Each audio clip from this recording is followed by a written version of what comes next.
નમસ્કાર વાલા પેન્શનર મિત્રો, નિવૃત્ત કર્મચારી મિત્રો, ભાઈઓ તથા બહેનો, સ્વાગત છે આપ સૌનું આપણી આ યુટ્યુબ ચેનલ ભાવેશ મકવાણા ન્યૂઝમાં। તો બધાને જય શ્રી કૃષ્ણ, જય માતાજી, હર હર મહાદેવ। તો પેન્શનર મિત્રો, આજના વિડીયોની અંદર આપણે વાત કરવાના છીએ આજ સાંજના પેન્શન સમાચારની। તો આવતીકાલ એટલે કે 1 એપ્રિલથી દરેક પેન્શનરોને નવા નિયમ મુજબ પેન્શનમાં થશે આટલા ટકા વધારો મંજૂર। તો ખાસ કરીને કેટલા ટકાનો વધારો મંજૂર, જે આવતીકાલ એટલે કે નાણાકીય વર્ષ 2026-27થી થવાનો છે, જેની આજના વિડીયોમાં આપણે વાત કરવાના છીએ। તો આજનો આ વિડીયો તમે ખાસ કરીને અંત સુધી જોઈ લેજો। તો વાત કરીએ તો કેન્દ્ર સરકારના પેન્શન સુધારાની, તો કર્મચારીઓ માટે એક સકારાત્મક અપડેટ આવી રહ્યું છે। તો કેન્દ્ર સરકારના પેન્શન સુધારા હાલમાં સમગ્ર ભારતમાં લાખો સક્રિય કર્મચારીઓ અને નિવૃત્ત લોકોમાં ચર્ચાનો મુખ્ય વિષય છે।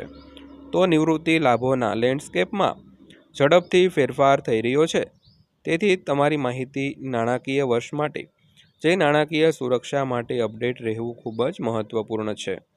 તો તાજેતરમાં રાજ્યસભાના સત્ર દરમિયાન નાણાં મંત્રાલયે આ ફેરફારો સંબંધિત ઘણા મહત્વપૂર્ણ પ્રશ્નોના જવાબ આપ્યા હતા। તો આ સત્તાવાર અપડેટ નવી પેન્શન યોજનાથી નવી જાહેર કરાયેલ યુનિફાઈડ પેન્શન યોજનામાં સંક્રમણ પર ખૂબ જ જરૂરી પ્રકાશ પૂરું પાડે છે મિત્રો। તો ખાસ કરીને જે 1 એપ્રિલ 2026થી જે પેન્શન નિયમોમાં મોટા ફેરફારો થયા છે, તો તેને લઈને રાજ્યસભાના સત્ર દરમિયાન નાણાં મંત્રાલયે ઘણા બધા મહત્વપૂર્ણ પ્રશ્નોના જવાબ આપ્યા હતા। તો આ સત્તાવાર અપડેટ નવી પેન્શન યોજનાથી જાહેર કરાયેલ યુનિફાઈડ પેન્શન યોજના એટલે કે યુપીએસમાં સંક્રમણ પર ખૂબ જ જરૂરી પ્રકાશ પૂરો પાડે છે। તો તે બહુ ચર્ચિત પેન્શન યોજના એટલે કે જૂની ઓપીએસ પર સરકારના સત્તાવાર વલણને સ્પષ્ટ કરે છે અને વરિષ્ઠ નાગરિકો માટે જીવન સરળ બનાવવા માટે રચાયેલ નવી ડિજિટલ પહેલોની રૂપરેખા આપે છે મિત્રો। ત્યારબાદ વાત કરીએ તો કેન્દ્ર સરકારના પેન્શન સુધારાના મુખ્ય મુદ્દાઓ વિશે।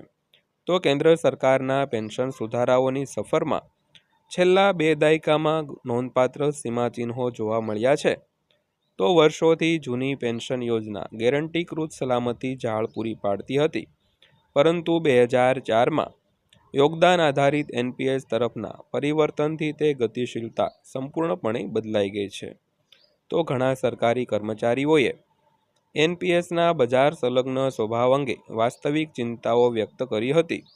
તો આ ચિંતાઓના સીધા પ્રતિભાવમાં નવીનતમ માળખામાં એનપીએસ આર્કિટેક્ચર હેઠળ એક વિકલ્પ તરીકે યુનિફાઈડ પેન્શન સ્કીમ એટલે કે યુપીએસ રજૂ કરવામાં આવી છે।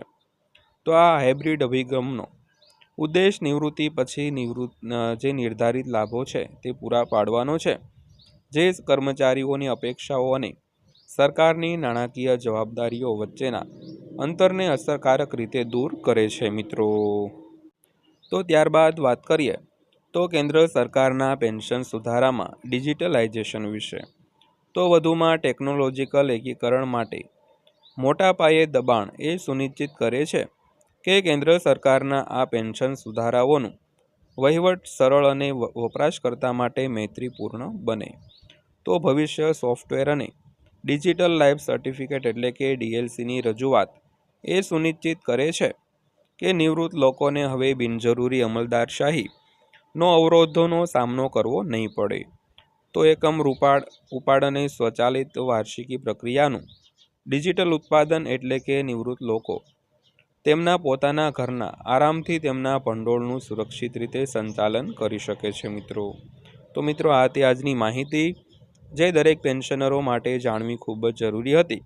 તો વિડીયો પસંદ આવ્યો હોય, માહિતી સારી લાગી હોય તો વિડીયોને એક લાઇક કરજો અને આવી જ માહિતીઓ રોજે રોજ મેળવવા માટે આપણી આ ચેનલ સબસ્ક્રાઈબ કરી લેજો। તો ફરીવાર પાછા મળીશું એક નવા વિડીયો સાથે, નવી માહિતી સાથે। ત્યાં સુધી સૌને જય હિન્દ, વંદે માતરમ।